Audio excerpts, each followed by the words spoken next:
자, 이거는 뭐라고 생각하세요, 여러분들? 어떤 학생은 뭐 이렇게 쓰는 모자예요? 뭐 이렇게 얘기하는데, 이거는 입니다.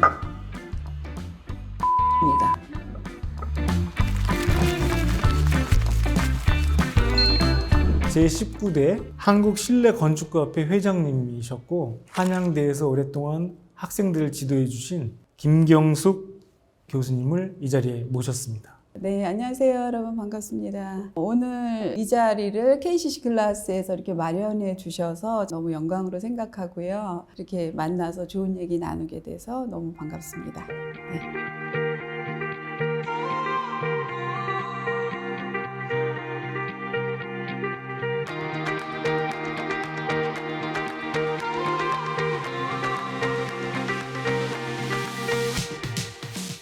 오늘 자리를 위해서 인테리어와 공간에 대해서 평소에 누구보다 관심 많이 가지고 있는 3명의 KCC 클래스 홈뮤즈 학생들이 나와 계십니다.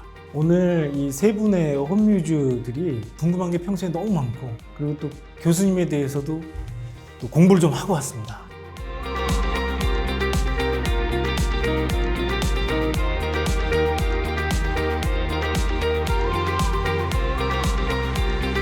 교수님께서 그동안 여러 가지 프로젝트를 진행을 해오셨잖아요. 그 프로젝트들 중에서 가장 인상 깊게 생각을 하시는 프로그램이 있으시다면 어떤 건지, 그리고 관련된 일화가 있다면 어떤 것인지 말씀 나눠주시면 감사하겠습니다. 저는 사실 이제 학교에 있는 사람이다 보니까 프로젝트를 이렇게 많이는 못해요. 그래도 인상 깊고 가장 좋았던 기억이랄까, 뭐 이런 이제 작품성도 그렇고, 그 작품이 여러분들이 지금 있는 이 공간이에요. 그래서 이 공간은 1993 주얼리 카페, 처음에는 이제 카페로 시작을 했는데요. 주얼리 카페라는 게 사실 우리나라에 없거든요. 근데 이게 이제 최초로 이제 있다고 해도 과언이 아닌데, 시작을 1993년도에 했어요. 그래서 이제 이름 자체가 1993, 드 1993 이제 불어로 간사 붙인 건데, 이제 여기는 이 모든 공간이 5층까지 있어요. 지하 1층부터 1층에는 주얼리 카페, 그 다음에 2층에는 사무실, 이제 업무를 하는 사무실, 그 다음에 3층과 4층은 레지던스예요.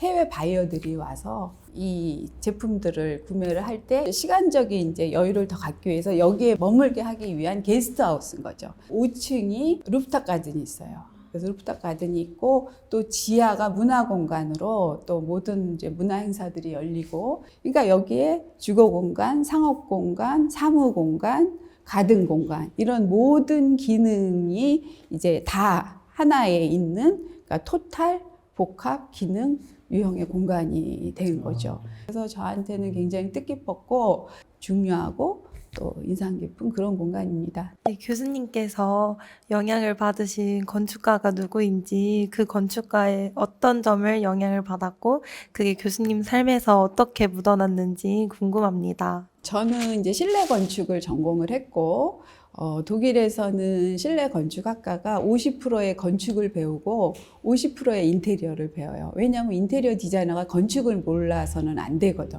그래서 이제 그렇게 했지만 저는 인테리어 디자이너고, 그러다 보니까 이 디자이너 중에 저에게 정말 깊은 영감을 주고 제 작품이라든가 학생들을 지도하는 데 있어서 기본이 되는 그런 디자인의 원리를 저에게 알려주신 분이 필립 스탁이라고 여러분들 많이 들어봤죠. 프랑스의 디자이너. 그분은 사실 제품 디자이너고, 그분의 작품이 굉장히 형태가 독특해요. 오늘은 그분이 디자인한 제품을 제가 몇 가지 준비를 해왔어요. 그분에 대한 연구도 많이 했고, 그분의 작품에 대한 이제 분석도 많이 했는데, 이제 예를 들면 이런 거예요.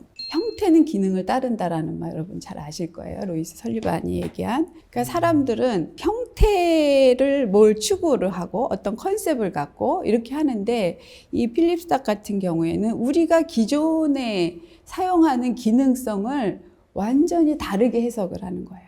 그래서 어떤 기능에 대한 발상의 전환, 그런 거를 통해서 기능을 재해석을 하는 거예요. 그러다 보니까 새로운 형태가 탄생이 된 거예요. 이건 필립 스탁이 디자인한 제품이에요. 그래서 포크, 나이프, 이게 이제 스푼이 있는데 거의 20년 전에 디자인을 했다고 보시면 돼요. 이런 유사한 나이프는 그 뒤로 굉장히 많이 나왔어요.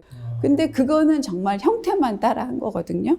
처음에는 이거 20년 전에 제가 이걸 구매를 했을 때는 이 사용법을 몰랐어요. 사용법을 몰라서 집에서 아침에 이제 이렇게 뭔가를 이렇게 먹으면서 얘를 이렇게 접시에다 놓으면 이렇게 되는 거예요. 보통은 이렇게 놓으면은 얘가 여기 딱 보통 거는 머물죠. 근데 얘는 이렇게 되는 거예요. 그래서 어떻게 이렇게 디자인을 형태는 너무 예쁜데 왜 이렇게 기능이 이럴까라고 생각을 했는데 저도 모르게 어느 날 전화를 받으면서 얘를 쓰다가 갑자기 이렇게 딱 놓고 받으러 간 거예요. 그리고 와서 보니까 얘가 이렇게 딱 서 있는 거예요.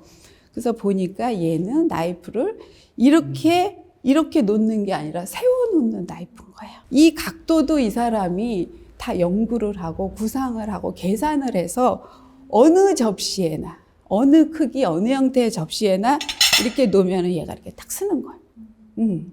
그렇게 디자인을 한 거예요. 한 번에 그냥 세워서 쓰고 세워서 놓고 그게 바로 필립스탁이 추구하는 새로운 기능, 독창적인 기능이고 그 기능을 따라서 형태는 자연히 새로운 형태로 이게 여기가 이렇게 벌어지지 않으면 세울 수가 없죠. 이렇게 세울 수가 없잖아요. 그러니까 새로운 기능 때문에 새로운 형태가 나타나요.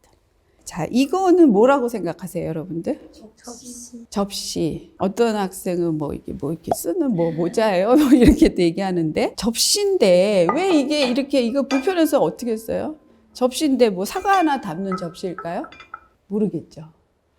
제가 교단에 27년 정도 있었는데 이거를 받아서 27년 동안 학생들에게 질문을 항상 했어요. 이것이 기능이 뭘까요? 라고 물어볼 때 그거를 알아맞히는 사람이 단 한 명도 없었다는 거. 근데 오늘도 역시나 이거는 촛대입니다. 너무 놀랍죠? 이게 어떻게 촛대일 수가 있을까요?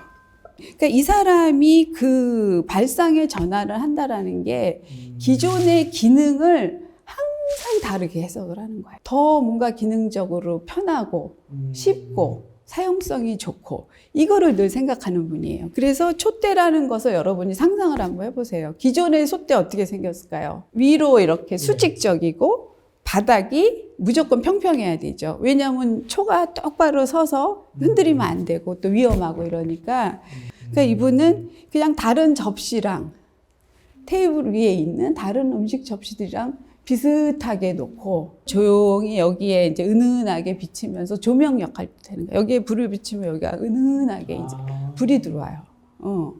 그래서 아무리 이렇게 손이 왔다 갔다 하고 와인잔이 왔다 갔다 해도 얘를 위험성에 부딪힐 일이 전혀 없는 거예요. 그 촛농이 떨어질 거 아니에요. 촛농은 요 안으로 다 새어 들어가요. 그러니까 일로 절대 흐르지 않아요.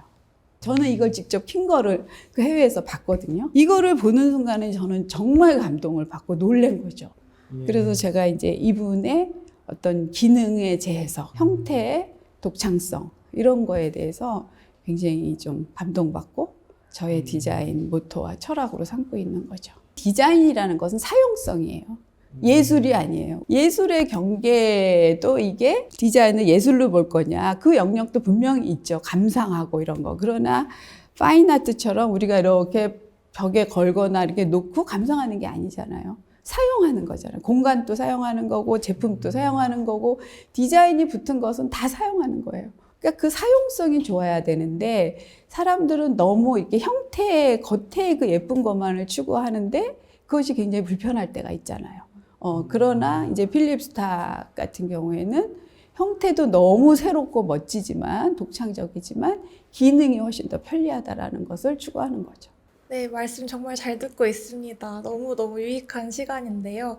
한 가지 궁금한 게 있는 게 디자인을 공부하는 학생들 중에서 보통 이제 많이들 디자인이 무엇인가를 고민을 많이 하잖아요. 그런 학생들 중에서 혹시라도 오류나 오해에 빠지는 학생들이 있다면 어떤 조언을 해주실 수 있을지 궁금합니다. 사실 디자인이라는 말이 참 많이 쓰이고 있잖아요. 저희가 일상생활에서 일반인들도 그렇고. 그런데 일반 사람들은 기능은 따로, 형태도 따로, 형태는 디자인이라고 이제 생각을 해요. 그래서 일반적으로 이제 다 갖고 있는 큰 오해가 뭐냐면 예쁜 디자인 용품을 봤어. 그러면 어머 이거 디자인 너무 예쁘다 이렇게 얘기하죠. 여러분들도 아마 그럴걸요. 이렇게 전공자임에도 불구하고 디자인 너무 예쁘다. 근데 이게 기능은 되게 불편해. 이렇게 얘기를 또 많이들 해요. 네. 일반 이제 전공자들도 그렇고 비전공자들도 그렇고, 그러니까 디자인이라는 것을 형태로 잘못 오해를 하고 있는 거예요. 그것이 아니라 디자인이라는 것은 형태와 기능을 포함하는 거예요. 네, 저는 조금 예쁜 디자인이면 조금 불편해도 감수하면서 쓴다. 이렇게 생각을 했는데 그게 아닌 거군요. 그거는 디자인이 잘못된 사례인 거죠. 그거는 일단은 사용성을 가진 제품이 불편하다 사용하는데 이거는 대단히 잘못된 디자인인 거예요. 네. 네, 이렇게 오랜 시간 진심이 담긴 인터뷰 해주시면 너무 감사드립니다. 오늘 저희 홈뮤즈와 함께했던 인터뷰 어떠셨는지 소감 한 말씀 부탁드리겠습니다. 제가 오늘 서두에도 얘기 드렸지만 이렇게 KCC 글라스에서 좋은 자리 마련해 주셔서 그 여러분들에게 조금이나마 좀 도움이 됐으면 너무 좋겠다는 생각으로 정말 즐겁고 행복한 시간 됐던 것 같습니다. 네, 감사합니다. 감사합니다. 이제 저랑 둘이서 말씀을 좀 이어나가도록 하겠습니다. 네. 실내 건축가 협회 코시드가 실내 건축 디자인과 인테리어 산업에 많은 공이 있어요. 그래서 저희 KCC 글라스도 15년째 그 뜻에 조금이라도 좀 함께하고자 여러 이제 사업들을 같이 하고 있는데요. 코시드 회장님을 초창기에 역임하셨잖아요. 그때 활동하셨던 내역 중에 좀 기억나시는 것들 좀 듣고 싶습니다. 사실 저희 코시드는 저한테는 굉장히 큰 의미가 있고 정말 뜻깊은 곳인데요. 제가 한국에 들어오자마자 92년도부터 가입을 해서 지금 이제 33년, 4년 차 되는 거죠. 그 활동을 쭉 하면서 제가 19대 회장을 했습니다. 회장을 뭐 초창기에 한 건 아니지만 사실 그 회장을 하면서 굉장히 좀 중요한 일이 있었죠. 저희 인테리어 디자이너들이 그 국가에 일을 할 때 저희가 수주를 받지를 직접적으로 못 합니다. 저희가 이제 라이선스가 있다면, 그러면 이제 그거를 직접 받을 수가 있겠죠, 국가에서. 그래서 오래전부터 역대 회장님들이 그 실내 디자이너 자격제도 국가 공인을 시도를 했었어요. 그걸 승인을 받기 위해서. 그런 상황에서 역대 회장님들이 노력을 많이 하셔서 운 좋게 제가 회장일 때 그걸 국토부의 승인을 받아서 국가공인이 됐어요. 처음 그때부터 이제 시작이 된 거예요. 네, 디자인계에서는 그 디자인 국가공인 자격증이 최초입니다. 그래서 굉장히 저희한테 의미가 있죠. 그게 뭐 가장 좀 힘들었고 보람 있었던 회장 시절의 일이죠. 너무 소중한 중요한 말씀 많이 들었고 또 즐겁기도 한 정말 몰입되는 시간이었습니다. 감사합니다. 저 역시 그랬습니다. 정말 보람 있는 시간이었고요. 네, 수고 많이 하셨습니다. 감사합니다.